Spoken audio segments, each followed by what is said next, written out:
অনুরোধ করে যুবক, প্লিজ যুবক, হৃদয়টাকে মেরে ফেলিও না। তুমি দেখো না, তোমার বয়স 22, 10 বছর বয়সে মা বলেছে স্কুলে যা, মাদ্রাসা যা, মানুষ হবি, ভবিষ্যৎ ভালো হবে। তুমি শোনোনি, ক্রিকেট, ফুটবল, সিনেমা, নাটক, কোথায় বিয়ে, কোথায় গায়ে হলুদ, গান বাজনা বাজিয়ে তোমার জীবন কাটাই দিছো। যুবক দেখো, 22 বছর বয়সে তুমি মূর্খ। তোমার পাশের বন্ধু পাইলট স্কুলে পড়ে, হ্যাঁ 10টা টিউশনি পড়ায়, 30,000 টাকাও কামায়। হ্যাঁ, তুমি যাকে বিয়ের প্রস্তাব দিচ্ছ কেউ রাজি নাই, ওর জন্য 5টা ঘর আসে, ওর মা বলছে এখনো ছোট, আরো পড়াশোনা করুক, আর তুমি বিয়ের জন্য হন্য হয়ে খুঁজতেছো। কোনো রিক্সাওয়ালা তোমাকে মেয়ে দিতে রাজি? তুমি দেখো 10 বছর 15 বছর বয়সে যদি মায়ের ওই কথা মেনে নিতা, তাহলে তুমি আজকে উপকৃত থাকতাম। আমি জামশেদ মজুমদার 27 বছর বয়সে এসে তোমাকে বলছি তুমি গান বাজনা ছেড়ে দাও। ইনশাআল্লাহ 60 বছর পরে মারা গেলে, 30 বছর পরে মারা গেলে, 70 বছর পরে মারা গেলে ওই উপকৃত হবা। আর তা না হলে এই গান বাজনার সাথে তুমি তোমাকে ধ্বংস করে দিচ্ছ। যেদিন নিঃশ্বাস বন্ধ হয়ে যাবে সেদিন হলেও বুঝবা, বুঝতে তোমাকে হবেই। জমিনের উপরে বোঝো অথবা জমিনের নিচে বোঝো, বুঝবে তুমি হবে। শোনো, আল্লাহ কোনো কিছু বলেছে আর তুমি বুঝবা না, আহা হা, পার পাওয়া যাবে না। তবে তোমাকে বলি, যা করেছো করেছো, যা গান বাজনা শুনেছো শুনেছো, এবার আল্লাহকে ভয় করে সব ছেড়ে ইস্তেগফার করো, বলো আল্লাহ আমাকে ক্ষমা করেন, আমার এই 2 কানে গলিত সীসা ঢালিয়েন না ইয়া আল্লাহ। ছিলাম কিন্তু আমি উপলব্ধি করতে পারিনি, ইয়া আল্লাহ আজকে আমি উপলব্ধি করছি। আল্লাহ আমি আর কখনো বাদ্যযন্ত্র দিয়ে নিজেকে আনন্দিত করব না। এই হারাম যা আপনার এত আপনাকে রাগান্বিত করে, আমি আর কোনোদিন এই হারাম দিয়ে নিজেকে আনন্দিত করব না। আমি অনুরোধ করব, চিটাগং শহরে থাকি বেশি দিন হয় না, তবে কারো বিয়ে হলে আর 2 দিনও ঘুম হয় না, এত পরিমাণ গান বাজনা বাজায়, আল্লাহি হৃদয় ভেঙে যায়। আল্লাহর কসম, কি দিয়ে বুঝায় আপনাকে? মন চায় মারামারি করি, মন চায় গালাগালি করি, মন চায় ঝগড়া করি, মন চায় ওর বিয়ে ভেঙে দেই, মন চায় নিজে পুলিশের ওসি হয়ে ওদের সবগুলো বন্ধ করি, মন চায় রাজনৈতিক নেতা হয়ে লাঠিছোটা নিয়ে এদেরকে পিটানো শুরু করি, মন চায় আল্লাহর থেকে অনুমতি আসুক, ওহি বন্ধ হয়ে গেছে, মন চায় আল্লাহ তুমি ওহি পাঠাও, একটাকে গলায় পাড়া দেই কতক্ষণ। মন চায় নিজেকে যদি অনেক জ্ঞানী, অনেক কিছু হতাম, কোথাও গিয়ে যদি বলতাম গান বন্ধ করো, যদি বন্ধ করে দিত, যদি এমন কিছু হতাম, কত কিছু যে মন চায়। তোমার বিবাহ তুমি রামশ্যাম যদুমধুর মতো করে ফেলেছো। যুবক, তুমি কেন কবুল পড়ে বিয়ে পড়ো? আমার তো বুঝে আসে না। বাবা, আপনি কেন আপনার ছেলেকে কবুল পড়িয়ে বিয়ে দিচ্ছেন? আমার বুঝে আসে না।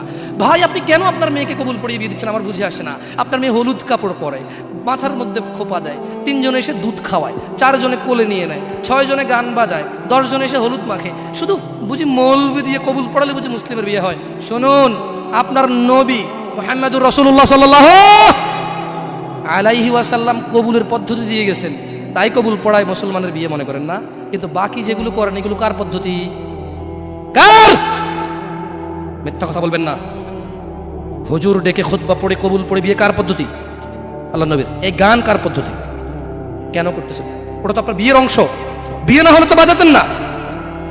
বিয়েকে কেন্দ্র করে যেমন কবুল বলছেন, বিয়েকে কেন্দ্র করেই তো গানটা বাজাচ্ছেন।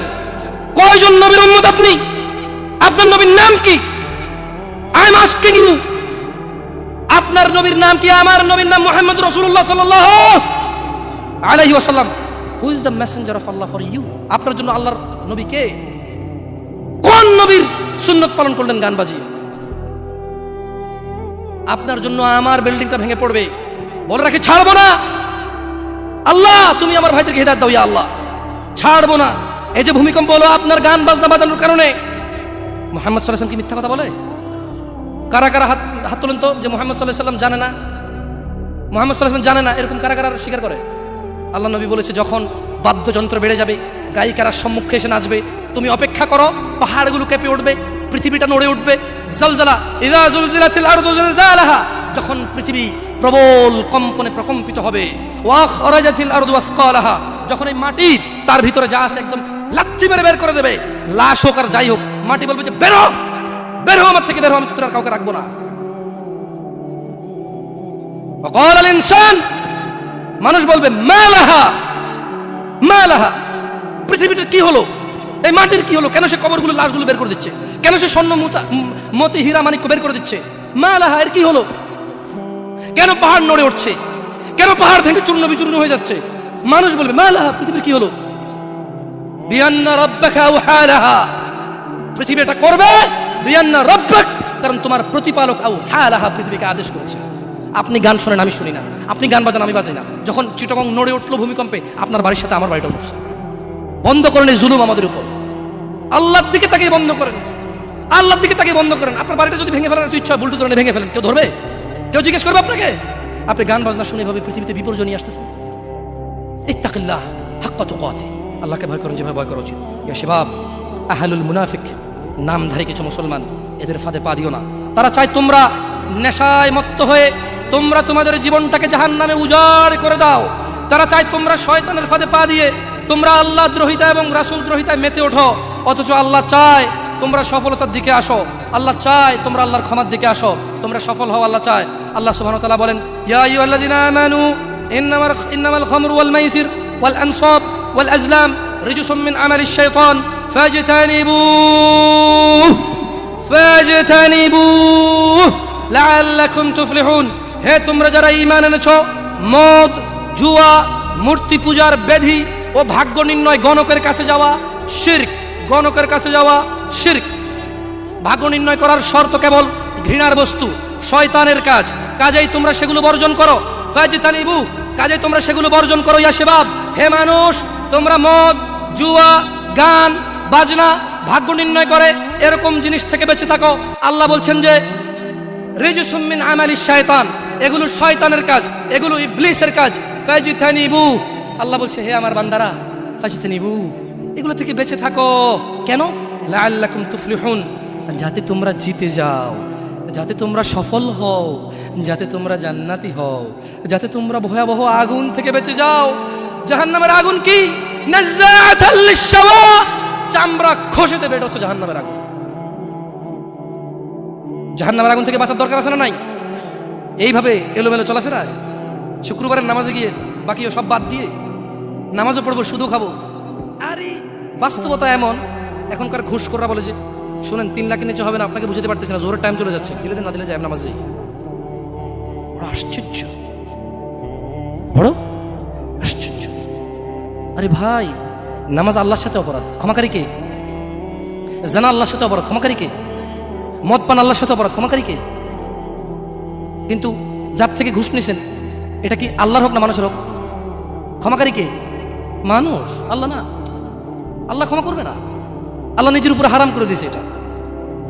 আপনি যদি বলেন যে আমি 3 দিন ভাত খাবো না, পারবেন? এই ওয়াদার উপর থাকতে পারবেন? নাকি খিদের জ্বালা খেতেই হবে? আল্লাহ এতটাই ক্ষমতাবান, তিনি যদি বলেন যে আমি এটা করবো না, তিনি এটা না করে থাকতে পারেন।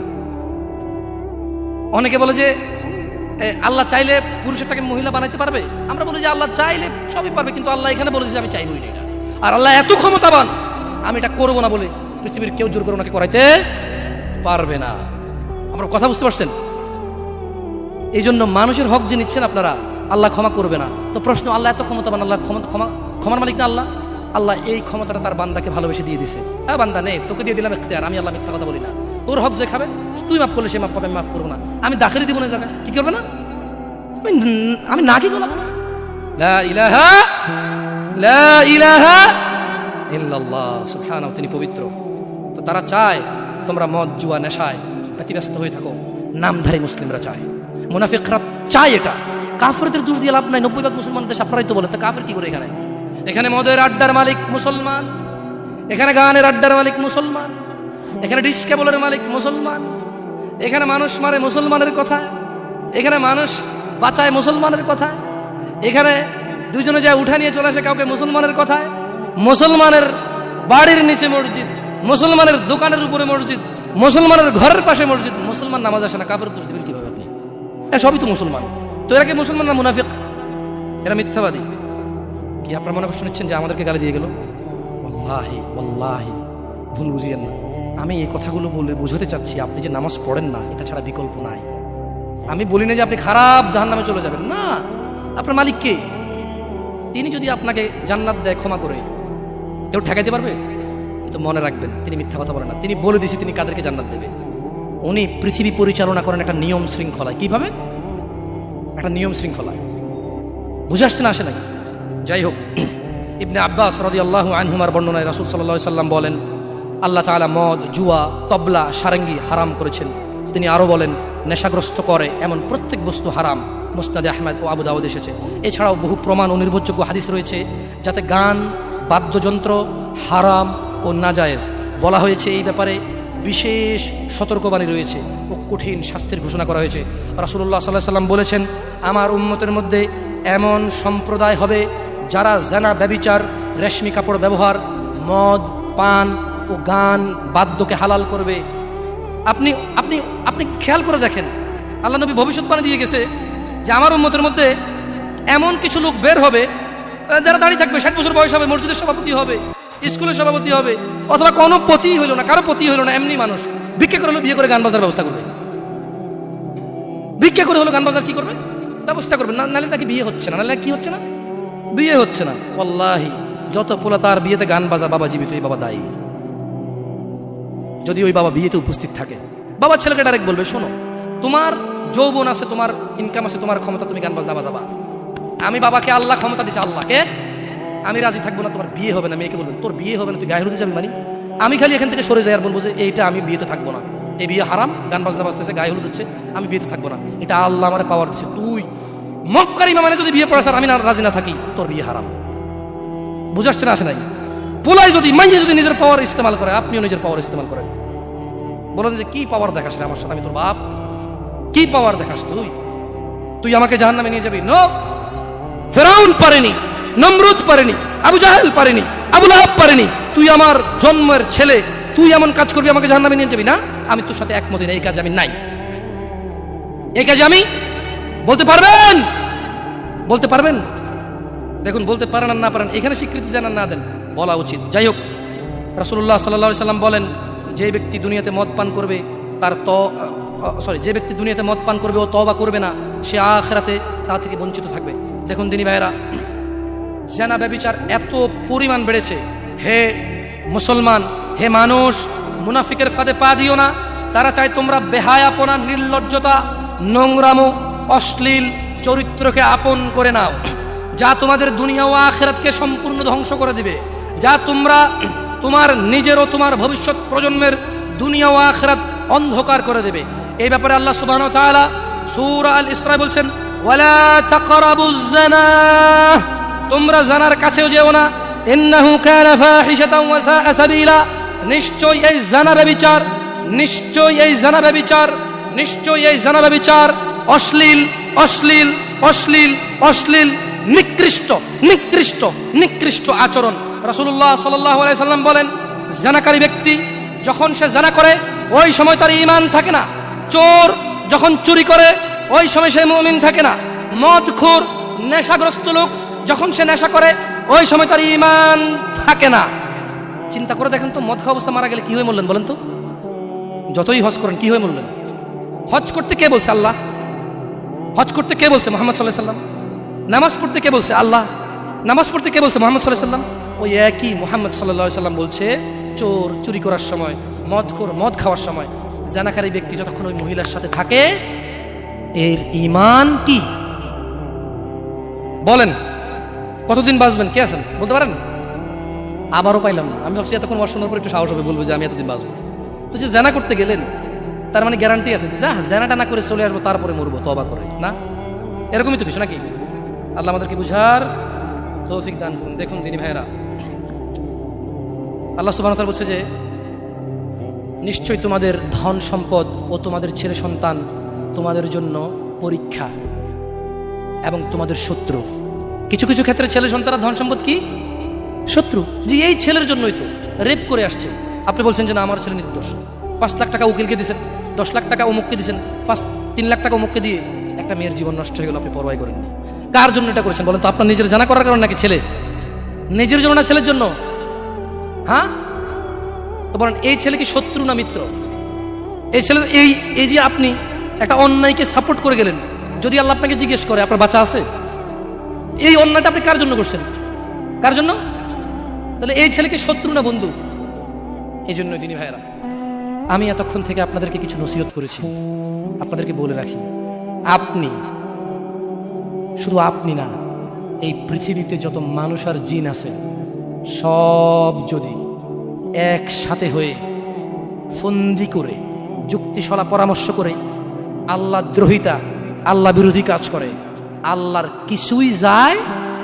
জোরে বলেন তো, আল্লাহর কিছুই যায়? এই পুরো পৃথিবীর মানুষ এবং জিন সবাই যদি একসাথে কোনো গুনাহ না করে, শুধুই আল্লাহর অনুগত্য করে, আল্লাহর যেই ক্ষমতা, আল্লাহর যেই মহত্ব, কিছুই বাড়বে কিছুই বাড়াইতে, কিছুই কমাইতে পারবেন না। আপনাকে একটা কথা বলি, নিজেকে বেশি অপরাধী মনে করিয়েন না। আপনি এত ভালো আল্লাহ পেয়েছেন, আপনি এত ভালো রব পেয়েছেন। বনি ইসরায়েলের একজন লোক 99 জন লোককে হত্যা করলো। তারপর সে চিন্তা করলো আমার ভালো হওয়া উচিত, ক্ষমা পাওয়া উচিত, জাহান্নামের আগুন থেকে মুক্তি পাওয়া উচিত। বাবা আমি এই জাহান্নাম সহ্য করতে পারবো না, কিভাবে আমি জাহান্নাম থেকে বাঁচবো? তখন সে একজন জ্ঞানী লোকের খোঁজ নিল এবং জিজ্ঞেস করলো যে আমার কি ক্ষমা হবে? ওই লোকে বলল যে না না, তোমার তো ক্ষমা হবে না। একবার তারেও মেরে কতজন পূর্ণ করলো? কিন্তু তার হৃদয়ে যন্ত্রণা কমেনি। ওই যে একটা যন্ত্রণা, কি কাজ করলে আমি ক্ষমা পেয়ে যাব, কি এমন কাজ করলে আমি আল্লাহর আযাব থেকে রক্ষা পাবো। সে আল্লাহকে প্রচন্ড ভয় পাচ্ছিল। এট দ্য সেম টাইম সে সিদ্ধান্ত নিয়েছিল যে সে আর হত্যাই করবে না, সে ভালো হয়ে যাবে, অন্যায় করবে না, সে অন্যায় করবে না। কিন্তু তার ভালো হওয়ার জন্য একটা গ্যারান্টি লাগবে যে কে আছে এমন যে আমাকে বলবে কি করলে আমাকে আল্লাহ ক্ষমা করে দেবে।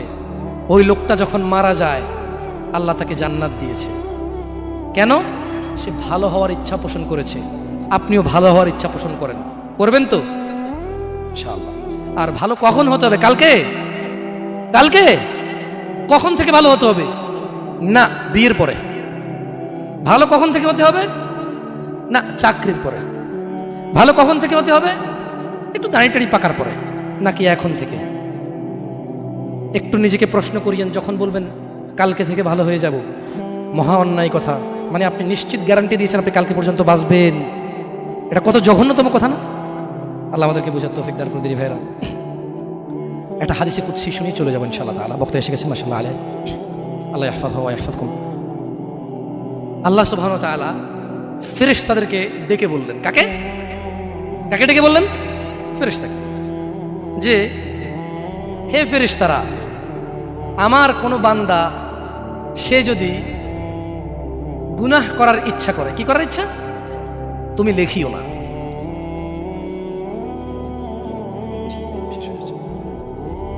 তাহলে ফেরেশতাদেরকে আল্লাহ কি বললেন? আমার কোনো বান্দা গুনাহ করার ইচ্ছা করলে তোমরা তা লেখিও না, যতক্ষণ পর্যন্ত সে না করে। যখন সে এই অপরাধ করে ফেলে তোমরা লেখিও, বাড়তি লেখিও না, যতটুকু করেছে অতটুকুই লিখবা। কিন্তু জানেন আল্লাহ আপনাকে কত ভালোবাসে? এই সেম আল্লাহ ফেরেশতাদেরকে বললেন, শোনো, আমার কোনো বান্দা যদি কোনো ভালো কিছু করার নিয়ত করে সঙ্গে সঙ্গে নেকি লিখে ফেলো। সুবহান। আমার কোনো বান্দা যদি ভালো কিছু করার নিয়ত করে সঙ্গে সঙ্গে লিখে ফেলো। সে এই কাজটা করা পর্যন্ত অপেক্ষা করার দরকার? সে নিয়ত করছে এটা করবে, মাদ্রাসা দান করবে, মাহফিলে দান করবে, মসজিদে দান করবে, সিগারেট ছেড়ে দেবে, এখন থেকে ছেড়ে দিছে, প্রতিজ্ঞা নিছে, এখন থেকে মদ খাওয়া ছেড়ে দিছে, এই এখন এই মাহফিলে প্রতিজ্ঞা নিছে, ইনশাআল্লাহ তাআলা ফজরে আমার যা হয় হয়, মসজিদ আমার চেহারা দেখবে, আমি মসজিদের চেহারা দেখব। আল্লাহ বলছে যে ফেরেশতা লিখে ফেল, লিখে ফেল। এখন কিন্তু ফজর হয়নি, তো এই লোকটা এরকম প্রতিজ্ঞা করে যদি সে মসজিদে ফজরে উপস্থিত হয়ে যায়, যদি সে মদের বোতল আসলো কিন্তু খেলো না, জুলুম করার সুযোগ আসলো কিন্তু করলো না, সে এবার এই ভালো কাজটা বলে করেও ফেলছে, রাইট? আল্লাহ বলেন যে ফেরেশতা বাড়ায় লেখ, 10 থেকে 700 গুণ বাড়িয়ে দে। ইয়া আল্লাহ, ইয়া আল্লাহ। আমরা তো এতটা অপদার্থ হয়ে গেছি, এতটা নিমুখারাম নাফরমান হয়ে গেছি, ভালো কিছু করার নিয়ত করি না। কোন হুজুর আসা ঠিক কিনা, সবাই ঠিক, তারপর শেষ, সব শেষ। না, আমাকে ঠিক বলতে হবে না, এখানে সবাইকে শুনে ঠিক বলতে হবে না, আপনি ঠিক হয়ে যান। আল্লাহ আমাদেরকে বোঝার তৌফিক দান করুন।